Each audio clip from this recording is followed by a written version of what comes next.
Hello student, for class 11, I am going to revise you in prose lesson first, My struggle for an education। इससे पहले आप इस lesson को पढ़ चुके हैं, इसके क्वेश्चन आंसर एक्सप्लेनेशन सभी आपको मिल चुका है।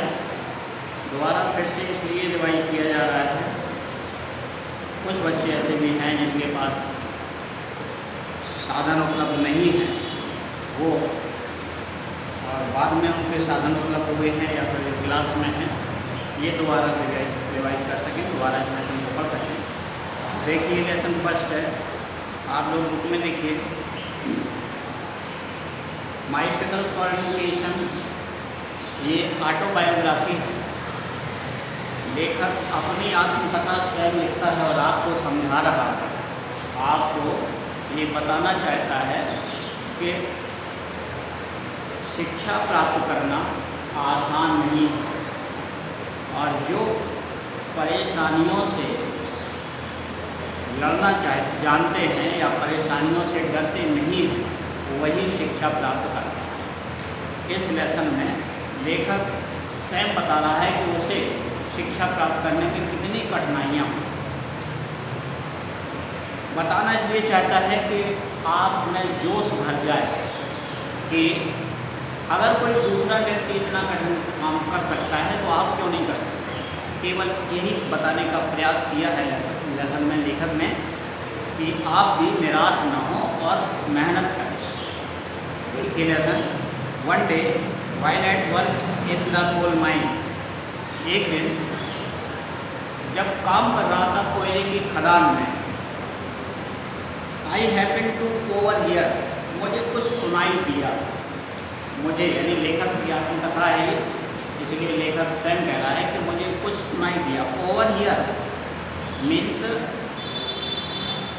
Something what is hearing it self, कुछ ऐसी चीज़ जो अपने आप सुनाई देती है उसको ओवर हियर कहा जाता है।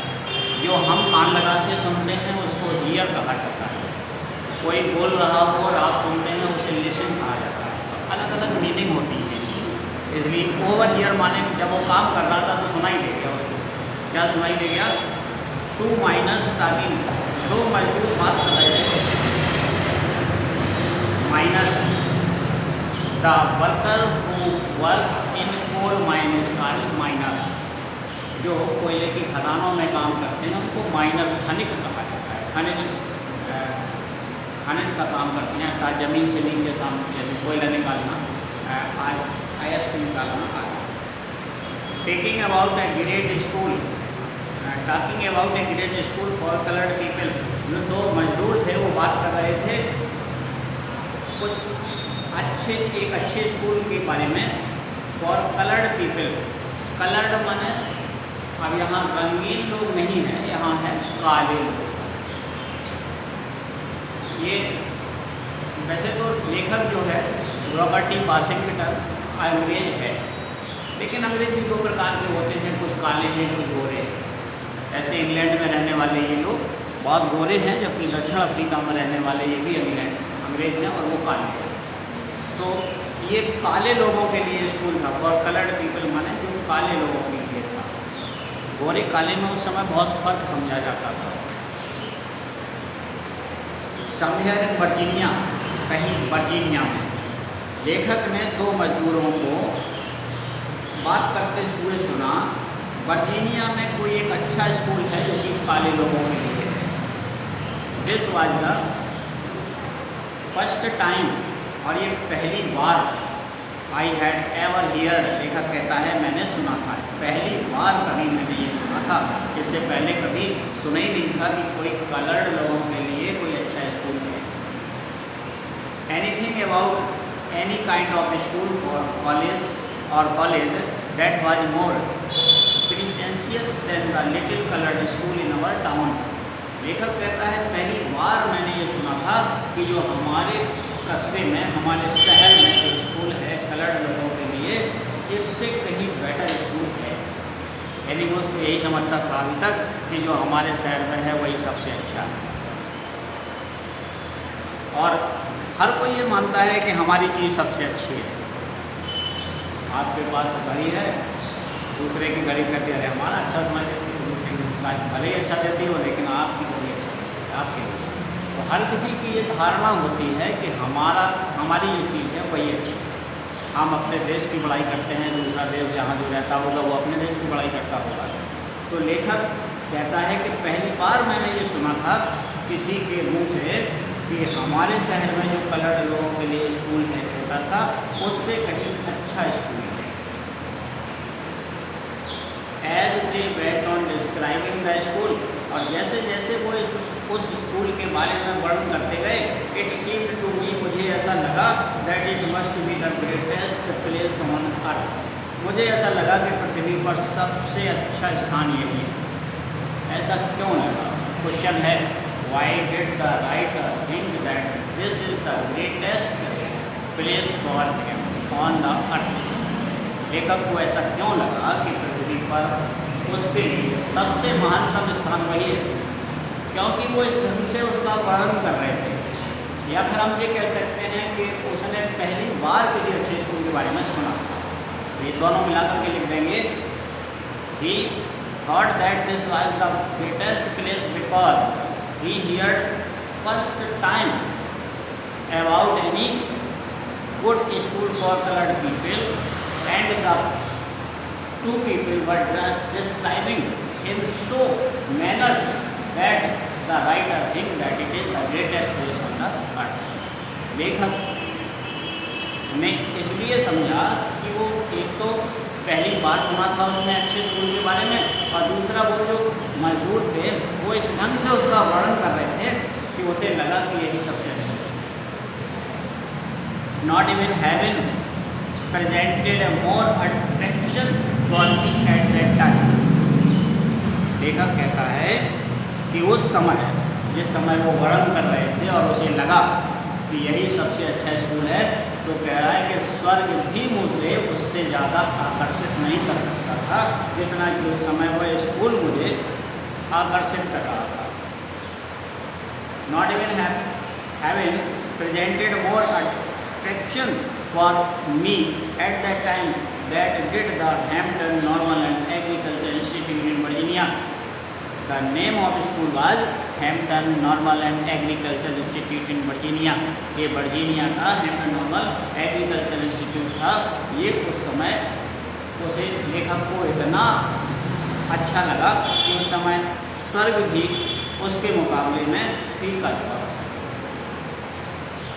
About which these man were talking, जिसके बारे में ये लोग बात कर रहे थे। एक क्वेश्चन और आ गया, what was the name of the school for which the two people were describing? इसका आंसर हुआ the name of that school was Hampton normal and agriculture institute in Virginia. Although I resolved at once to go to that school. और जो describing कर रहे थे, वर्णन कर रहे थे, उनको सुनकर के लेखक ने तुरंत मन बना लिया। आई रिसॉल्व माने मन बना लेना, तैयार हो जाना। मैं तुरंत तैयार हो गया। Advance to go to that school, उस स्कूल में जाने के लिए, अर्थात उस स्कूल में पढ़ने के लिए मैंने मन बना लिया। तो पहली बार अगर आपको शिक्षा प्राप्त करनी है तो सबसे पहला क्वेश्चन यही आया कि आपको मन से तैयार होना। पहली बार तो आप अपना मन पक्का करें कि हमें जो करना है वो पढ़ना है, या क्या पढ़ना है क्या नहीं पढ़ना है। यदि पढ़ना है तो फिर अपने मन में दृढ़ संकल्प कर लीजिए कि हाँ हमें पढ़ना है। पहली बार इस लेसन में आप एक एक चीज़ बात गौर करेंगे कि हमें पढ़ने के लिए आवश्यकताएं क्या क्या होनी चाहिए और हमें क्या किस किस बात के लिए बिल्कुल दृढ़ संकल्पित होना चाहिए जब हम पढ़ सकते हैं। पहली बात तो यही आया कि at once to go to that school, जाना है। अभी उसे नहीं पता कहाँ है, कहाँ जाना है, केवल इतना मन में ठान लिया कि जाना है। तो पहली बात तो ये, अगर आप चाह लेते हैं तो वहीं राह निकल आती है। I resolved at once to go to that school, although I had no idea. लेखक कहता है हालांकि मुझे नहीं पता था where it was, ये कहाँ है। लेखक कहता है कि मुझे स्कूल के बारे में पता नहीं था कि है कहाँ, केवल वो लोगों ने बता दिया था वर्जीनिया में है। अब तुमसे कह दिया जाए वर्जीनिया है, तुम्हें मुझे नहीं पता वर्जीनिया है कहाँ, वर्जीनिया कहाँ पड़ता है, कौन से देश में है और कौन से देश के कौन से प्रदेश में है, फिर कुछ शहर में है, जाएंगे कैसे। तो ये सारी चीज़ें उसे कुछ नहीं पता थी। वो कहता है I had no idea where it was, और हाउ मैनी मील्स, अभी कितनी दूर है ये, और how I was going to reach it, कैसे पहुंच सकता हूँ मैं वहाँ, कैसे पहुँचा जाए वहाँ, ये कुछ नहीं पता था। बस केवल एक प्रतिज्ञा कर ली कि जाना है। I was on fire constantly with one ambition, बस कॉन्स्टेंटली लगातार एक ही मन में विचार था कि मुझे जाना है। And that was to go to Hampton, एक ही मन में प्रतिज्ञा थी। एम्बिशन मीन्स उद्देश्य, महत्वाकांक्षा, एक ही उद्देश्य था, एक ही इच्छा थी कि बस जाना है, और इच्छा थी that was to go to Hampton, Hampton जाने की। This thought was with me day and night, बस यही विचार दिन और रात गूंजता था कि उसे हैम्पटन जाना है।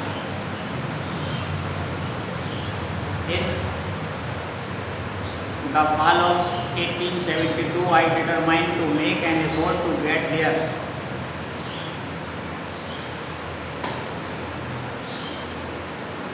अब पैराग्राफ चेंज हो गया क्योंकि पूरी कहानी कैसे तैयारी की उसने, तो तैयारी तो की ही होती कि जाना है, तो पूछा होगा किसी से कि कहाँ पड़ता है, कैसे पहुँच सकते हैं, ये तो जानकारी की ही होगी। और बाद में उसने ये निश्चय किया कि 1872 में इन द फॉल ऑफ पतझड़, फॉल माने पतझड़, अपने यहाँ मई और जून का महीना होता है, उस महीने में उसने निश्चय किया जाने का।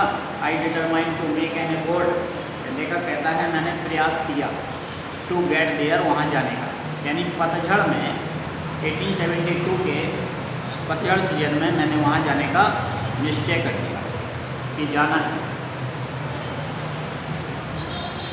तो दूसरा उद्देश्य ये हुआ कि पहले तो उसने मन बनाया, और दूसरा स्टार्टिंग डेट, इनऑर्गेनाइजेशन और उद्घाटन जैसे हम कहें, उद्घाटन। My mother was troubled with a grave fear that I was starting out on a wild goose chase, मेरी माँ को बहुत बड़ा भय था, ग्रेव भय, ग्रेव फियर, बहुत बड़ा भय, और किस बात का था, that I was starting out on a wild goose chase, निष्फल प्रयास, वाइल्ड गोस चेस माने निष्फल प्रयास, यानी लेखक की माँ को इस बात का डर था कि जब इसे पता ही नहीं कि ये हैम्पटन है कहाँ, कितनी दूर है, कितने रुपए लगेंगे जाने के लिए, और रुपए हैं नहीं, इस बात का भय था कि अभी 2-4 दिन में इधर उधर भटक करके लौट आएगा, पहुँच ही नहीं पाएगा। माँ ने मना करने की कोशिश की होगी, लेकिन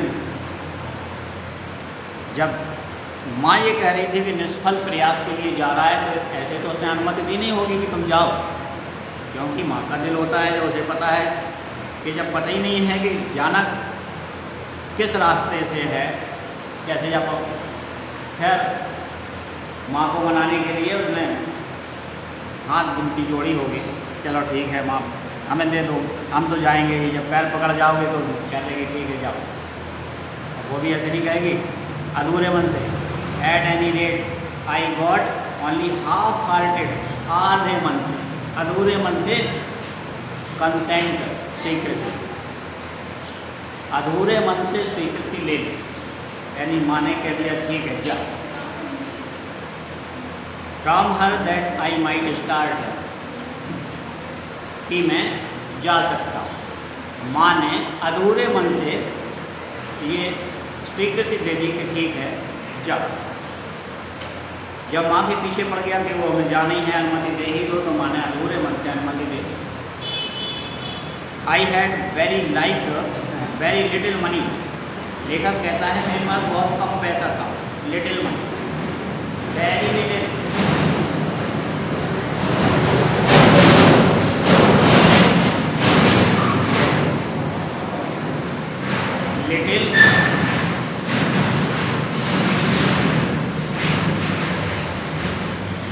आ लिटिल, द लिटिल, ये 3 कैटेगरी है। और लिटिल माने थोड़ा, कितना थोड़ा, और ए लिटिल माने भी थोड़ा, और द लिटिल माने भी थोड़ा, तो कौन कितना थोड़ा। लिटिल माने बिल्कुल ना के बराबर, जिसमें काम नहीं चल सकता, और आ लिटिल माने थोड़ा काम चलाने लायक, और द लिटिल माने थोड़ा तो लेकिन काम चलाने लायक है, पर्याप्त। द लिटिल मीन्स पर्याप्त। तो 3 कैटेगरी हैं, little, a little, the little. Little माने ना के बराबर, और उसमें भी वेरी लिटिल लिख दिया हमने। वेरी लिटिल माने बहुत ही कम, वेरी लिटिल बहुत कम।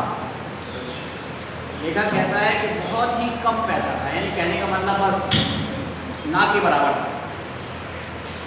अधूरे मन से सहमति ली, और लेखक कहता है मेरे पास बहुत कम पैसा था, अब कहीं जाएंगे, कहीं तैयारी के लिए जा रहे हैं, आप पढ़ने के लिए जा रहे हैं, तो कपड़े वपड़े तो चाहिए। विच टू बाई क्लॉथ्स, मतलब इतने पैसे थे कि कपड़े भी नहीं खरीदे जा सकते थे। विच टू बाई क्लॉथ्स एंड पे माई ट्रैवलिंग एक्सपेंस, किराया खर्च कर के लिए, मतलब ना के बराबर पैसे, जिससे मैं कपड़े खरीद सकूं अपने और रास्ते का किराया वहन कर सकूं। तो फिर my brother John helped me, भाई था उसका जॉन, उसने मदद की, लेकिन वो भी उतना ही पुअर था जितना लेखक स्वयं। तो कितनी मदद कर सकता, ऑल दैट ही कुड, जितना वह कर सकता था। भाई था तो भाई तो मदद करता ही है, भाई जितना मदद कर सकता था उसने की। Of course that was not a great deal, लेकिन वो भी पर्याप्त नहीं थी। ए ग्रेट डील माने पर्याप्त था, अर्थात वो भी पर्याप्त नहीं थी, उसके पास भी पैसे नहीं थे। भाई ने मदद की, उससे भी इतना नहीं हो पाया कि कपड़े खरीद जाते और रास्ते का किराया हो जाता। देखिए यहाँ माई स्ट्रगल फॉर एजुकेशन के मतलब शिक्षा के लिए कितना संघर्ष किया उसने, ये यहाँ से आपको प्रेरित कर रहा है, आपको प्रेरणा दे रहा है लेखक कि कुछ ना हो आपके पास, क्या होना चाहिए, केवल दृढ़ प्रतिज्ञा होनी चाहिए कि हमें ऐसा करना है। तो जहाँ चाहे वहाँ राह निकल ही आती है। फाइनली द ग्रेट डे केम, तैयारी हो गई और आखिरकार वो दिन आ गया। कौन सा? एट द फॉल ऑफ 1872, जब उसने निश्चय किया था कि पतझड़ के मौसम में और 1872 में मुझे जाना है। अंत में तैयारी करते वह दिन आ गया। The great day came and I started for Hampton, और मैं हैम्पटन के लिए चल पड़ा। I had only a small cheap satchel, क्या था उसके पास जब वो जा रहा था? आई स्मॉल, छोटा सा, चीप, सस्ता सा, satchel, the bag which you have for books, satchel, स्कूली बस्ता, जो आप बैग लिए हैं इसको सैचल कहा जाता है। तो एक स्कूल का सस्ता सा छोटा सा बस्ता था।